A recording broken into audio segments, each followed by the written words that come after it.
What's up, you guys? This is Hugh, and I want to talk about why I learned or when I learned how to shrink myself.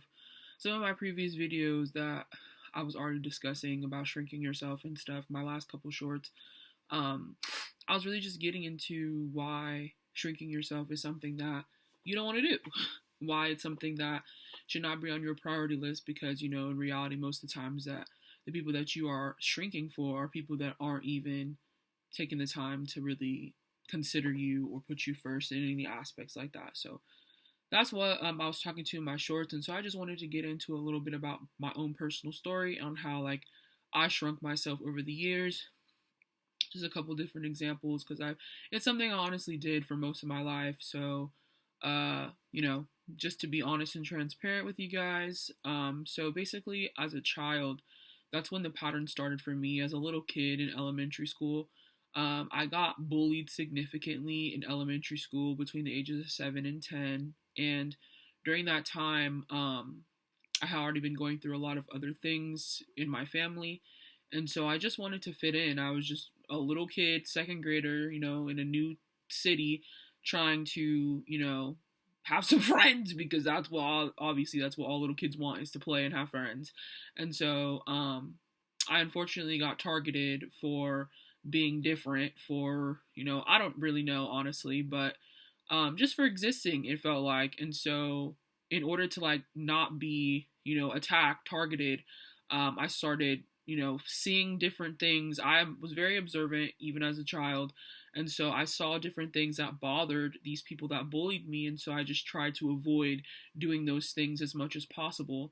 One of those examples being singing. I come from a singing family. My grandfather sang. My great grandmother was an opera singer. Some of my great aunts sang. I can sing. My siblings can sing. My mother can sing. My grandmother can sing. Like most of us can sing. My niece, etc. And I have cousins who can sing as well. So the point is, I have a very musical family, and so singing just comes very naturally to me. But I saw how some of the bullies that were bothering me when I was a child also, they bullied other people as well because they were just bullies. And so some of the other people that they were bullying, one girl specifically, she loved to sing. She sang all the time, and she, that's something that bothered them. And so I saw how that was bothering them, that she was doing that. And so even though I loved singing, singing was a way for me to regulate my nervous system. It was a way for me to feel connected to my grandfather and my family and myself. But because those bullies didn't like it, I started suppressing my voice. And so I didn't sing, I didn't hum, I just basically stayed as quiet as I possibly could be. Another way I shrunk myself is not just with stopping to sing. It just became I stopped talking in general, and I just kind of tried to be like a wallflower. Like everything about that Homer Simpson gif where he's just like shrinking slowly into the bushes. Like that's been my life since I was like 7 years old. Like I just really did not want to be visible to anybody because to me visibility meant being harassed, being bullied, being targeted, being mistreated, being verbally abused, being mentally abused, being physically abused. And so to avoid that, because I had nobody that came to my rescue, nobody saved me, nobody protected me from these bullies, I just was like, you know what? Well, let me just try not to be here. Let me try not to exist in the only way my elementary school brain knows how, so that I'm not getting my ass beat every fucking day while people stand by and just let it happen. So that's honestly where the root cause of me learning how to shrink came from childhood trauma. And so, it's taken me a while to work through that because like I said, I was only 7 when it started, and that's a very young age to experience things like this. And it pretty much was at one of like a pretty foundational part of my understanding of who I was and how I operated in life was from a perspective of I need to be over here because if anybody sees me, that means that I'm a target for something.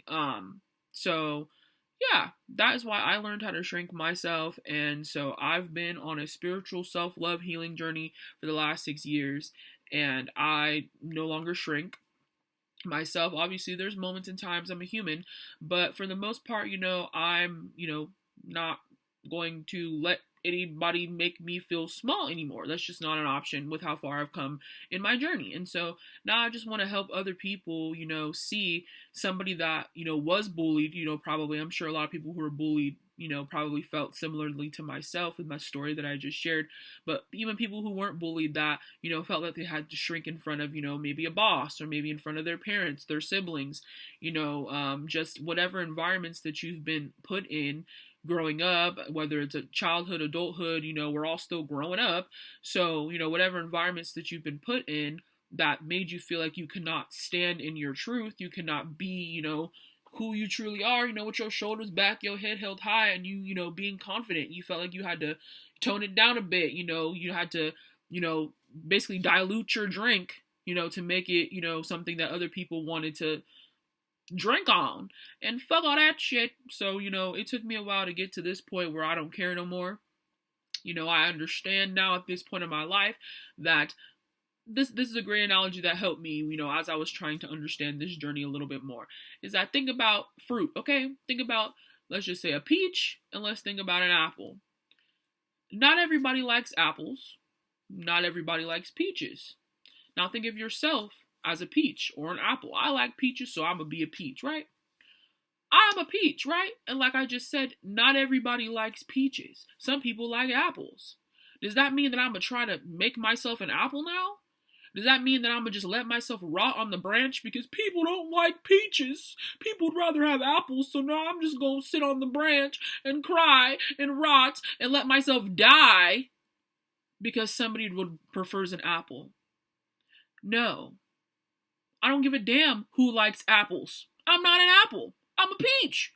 I'm worried about who likes peaches. I'm worried about who loves peaches. I'm worried about who's trying to support the peaches, not the apples. And that's where most people got it messed up in life. It's like, oh man, I'm not the apple that the world wants. I'm a peach. And you get stuck in victim mode. You're not a fucking apple. If you're a peach, be a peach. And that's my story, and I'm sticking to it. And that's my story. But yeah, anyways. Moral of the story is, you deserve to be who exactly the fuck you are. Stop shrinking. Stop settling. Stop begging. Stop trying to put yourself on somebody else's plate, on somebody else's radar, on somebody else's mind, and put that energy into yourself. If you're a peach and you want to be if you are a peach and you're trying to be an apple, let it go. Accept that you've been an apple this whole time accept that you've been a peach this whole time who's been trying to be an apple. First step is acceptance. Accept it. And then be like, you know what? Fuck it. I'm a peach, bitch. I ain't an apple. So I'm done chasing apples who don't even want me because I'm a peach. Accepting yourself, moving forward. And then, now, because you're focused on the peach, now you can become the most sexiest, juiciest, delicious ass peach that you ever could be. Because you allowed yourself the space to become that. You've allowed yourself room to grow on the tree. You're no longer letting yourself rot because nobody likes peaches. No. You're giving yourself the right sunlight. You're allowing yourself to be watered. You're allowing yourself to grow and flourish. But you couldn't do that when you were too worried about how you could get over to that apple tree. Stop shrinking. Stop settling. Know your worth. Know your value. Be who you are. And if somebody don't like it, they can skedaddle. Because that's 100% not your problem.